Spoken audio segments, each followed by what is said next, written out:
back to the Off-Grid family. Today we're going to be revisiting an old project, which was the 100-watt toolbox. I don't use it as much anymore, and I need to have a light that's a bit more portable, and what I want to do is make it have a multitude of different uses. It's going to be a full beam like torch with a dimmer switch, but I also want it to be able to sit in the corner of a room, add a few bits and pieces to it, and then it'll become like a lamp to illuminate the entire room. So first off, I've got to take it all apart, and then I will start making the new version of it. If you want to see the old making the toolbox video, I'll put that up here now. But let's get on, shall we?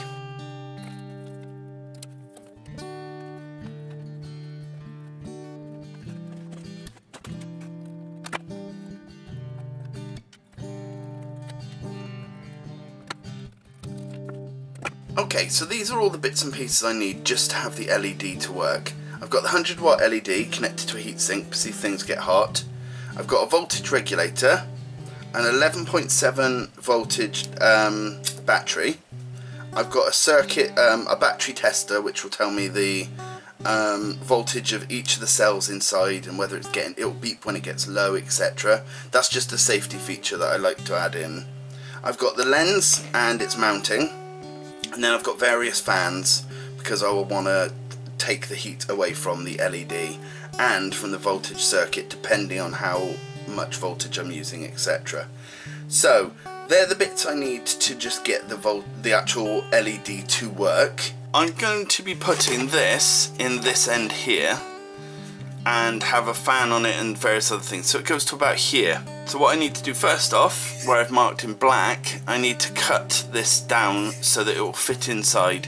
Now I'm not sure if I will then drill into it or to attach it, or if I'll use epoxy. I'm not entirely sure yet, but I'm going to do the grinding and the cutting off screen. If you end up having to do this, check it fits first before you end up cutting it, because you don't want bits going on here, but I'd already stuck it on, so I've got no choice. Okay, as you can see, I've covered up the LED as much as possible. Now I'm just going to warn you, if you do have to cut down your heatsink, they are often made of aluminium. Aluminium dust is toxic, so please either do it outside, wear breathing apparatus, whatever, just make sure you're safe when you do it. Okay, my next job is to put a heatsink on the fan. I've chosen this fan because it's a little bit smaller than the heatsink, and it means I don't have to do any fiddling around making it smaller to fit in the pipe. I know that's a bit of a cop-out, but I just don't want to have to file down any edges on a bigger one to make it fit. So I'm going to place it like that. Now there's a lot of talk about which way round you have your fan, whether you have it blowing cold air towards the heatsink or whether you have it sucking the hot air away. I'm of the belief that you have it so that it blows the hot air away from the heatsink. So I'm going to have it this way, meaning that it's blowing this way. And this will allow me to have an added advantage of having the voltage regulator here, so that then that cools down. I could have it sort of this way, whatever, so it actually cools down the actual heatsinks on that too. The one problem I will have is this fan is virtually touching the back of the heatsink when it's on. So what I've decided to do, not with ones this long, but what I've decided to do is put a screw through it, put a bolt on the screw, and then that will mean it will be kept just a little bit away from the heatsink. Can you see that? So it's just slightly away from the heatsink. I won't be using something anywhere near that big. And then what I'm going to do is, I've decided I'm going to zip tie the fan onto the heatsink. The way I'm going to do it, I'm going to cut little notches here and here, here and here, so that the zip tie fits in the notches. It will go across the heatsink and down through this screw and around. I'm not going to be screwing the heatsink to the fan to the heatsink, because I had a little look around and it won't be on there as tight as I'd like as safely as I'd like. So if in doubt, use a zip tie. So I'm going to file these off screen, and I'm going to attach that off screen as well. So that's my first job.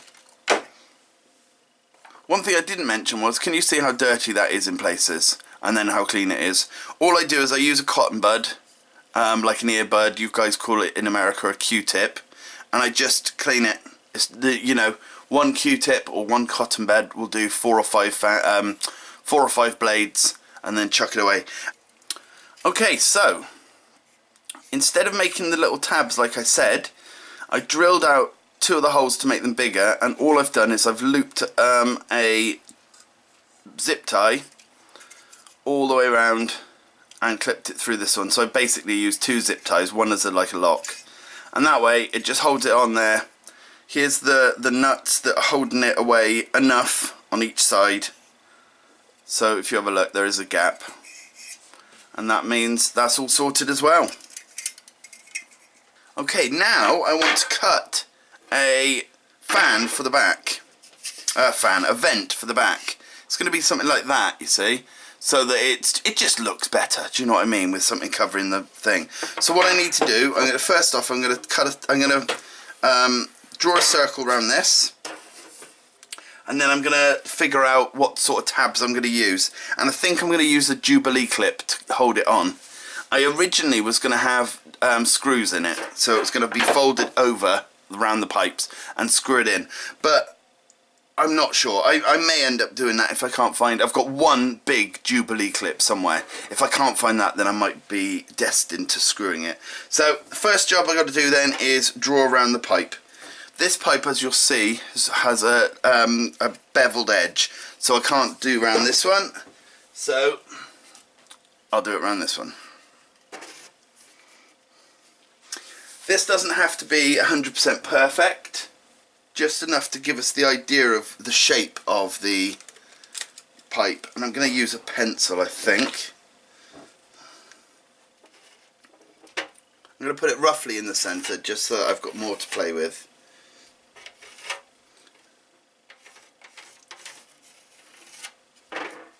Okay, there's the pipe, there's a circle. And now I've got to decide whether I'm just going to do tabs that come off like this, you know, at different points, or whether I'm going to have big tabs like that, you know, go down like that. I haven't quite decided yet, so I'm going to do that off camera as well. After a lot of ideas and changes and stuff, as you can see up here, I think I'm going to cut it out like this. So these bits here are waste, all of this is wastage here. And I just cut these things out, these little tabs, and then I'll place the pipe on it and bend them up like that, possibly. I'm still not 100%. Okay, so that is the vent all cut into, you know, these little tabs like I drew. And then what I did was, I got a piece of pipe that didn't have a bevel in it. I plonked it on it, and then I bent them down, and I gave it a bit of a hammer in places, which I might have to do every now and again just to get it right. Now I did find the Jubilee clip I was talking about. Now it's a little small when all that's on, but I'm going to unclip it, wrap it around and tighten it as tight as I can. I think that'll work absolutely fine, but I need to take this to be sprayed now because obviously it looks all jaggedy and horrible. Now as you'll see, I've drilled out the 2 holes I said, which were the on-off button, and this will be where the variable resistor is. No, the potentiometer, sorry. But I wanted to make this dockable, so I was going to make a dock so it would clip in and it would charge the battery. And while it was charging, you could use it as a lamp. I was going to make a connection for it to make it into a lamp. Unfortunately, I was planning on using the battery connectors from an old laptop. So I had the ones from the battery, and I had the ones from the laptop, and they fitted perfectly, and it meant I could have a limiter switch that would be clicked in, and then these would clip in, and it would mean from then on all of the circuitry inside the torch would be null and void, and the power would be going directly from the charger, or from a battery of some description, probably a 12 volt battery, and that would then charge the whole circuit. But unfortunately I got a bit too heavy handed and I've snapped the side of this off, so I'm still debating whether to do that. If I do that, I can set up an entire charging circuit. So literally you place the torch down in a little dock, and that'll be it. It's charging, you don't have to do anything else with it. This button will no longer work. Possibly the dimmer switch would no longer work, and it would just be either on or off, and we'd be able to light a room with it, because I was thinking about using this old lamp top, and so that it would diffuse the light. But I honestly don't know what I'm going to do. If I don't do it that way, then I've got these wires here with sockets. Let me show you if I can get them apart without breaking them. So what I might do is connect one of these down at the bottom,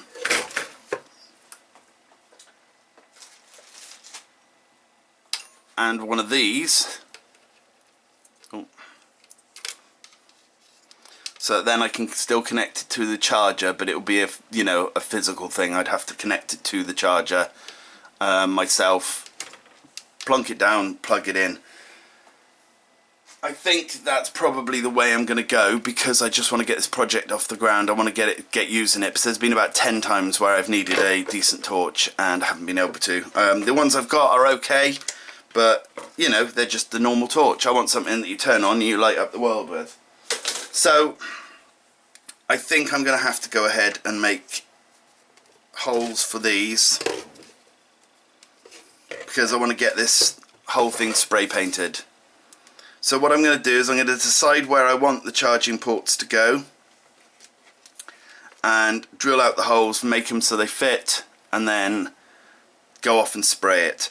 Now I am thinking about making it so that I can then cover the charging ports and everything, so it's a little bit more waterproof. Now, as I said, this won't be waterproof. This isn't going to be designed to be able to be underwater or anything, but it would be nice to be able to have it so that it could be out while it's raining, and as long as it's placed in a certain way, water won't get into it. So, you know, if once I put the switch in, I epoxy or glue or something underneath it, and the same with the potentiometer and the screws to this, that would make it so it's a closed system. Only if rain was pouring in backwards against the actual vent. But then again, with this, although it's permeable, although it's got lots of holes in it, if rain is touching it, it will drip down. It won't fire in. So there is some protection from that. Not much, but I would like it to be sort of, you know, moisture resistant to a degree.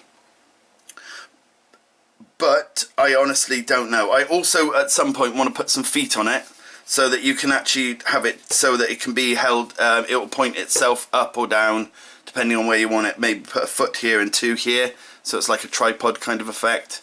Again, well, it'll be one there, 2 there.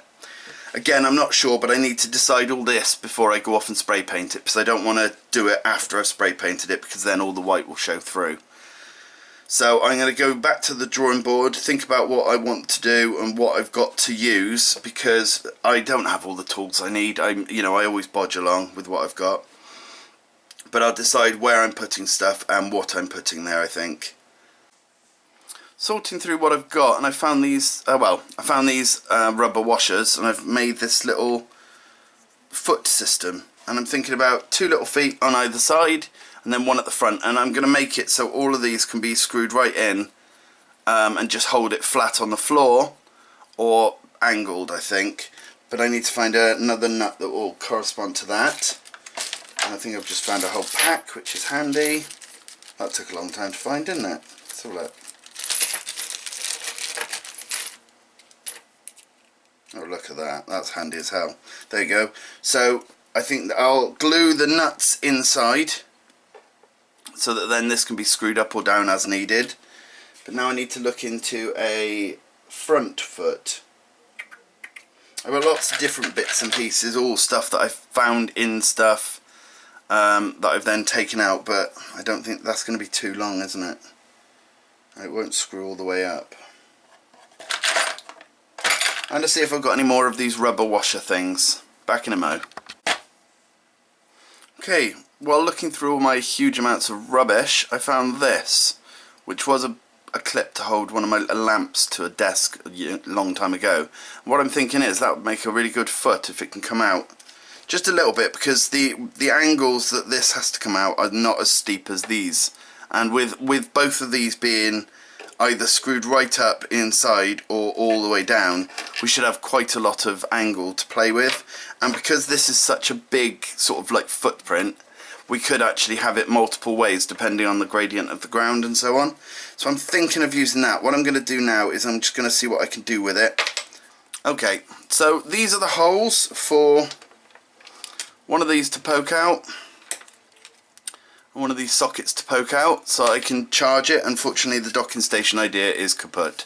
Unless someone can donate a laptop with battery, I can't do it, you know. This is where I'm going to be putting the back feet and the front foot. Holes for the handle, on-off button and potentiometer. Now I'm going to spray the inside a silver, like a reflective silver, and I'm going to spray the whole outside a black. With this one, I'm then just going to spray paint it all black, you know, get it all looking nice-ish again.